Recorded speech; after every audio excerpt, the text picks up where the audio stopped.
What did they call head in Igbo?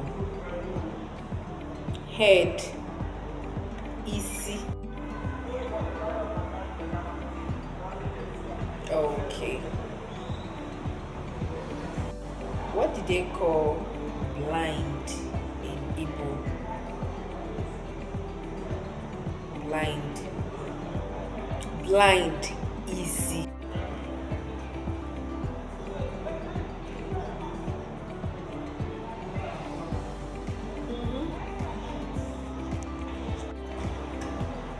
What did they call smell? Smell in Igbo. Smell, easy.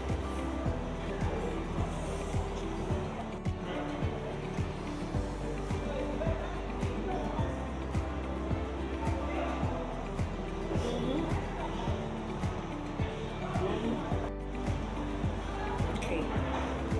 Make a sentence with this.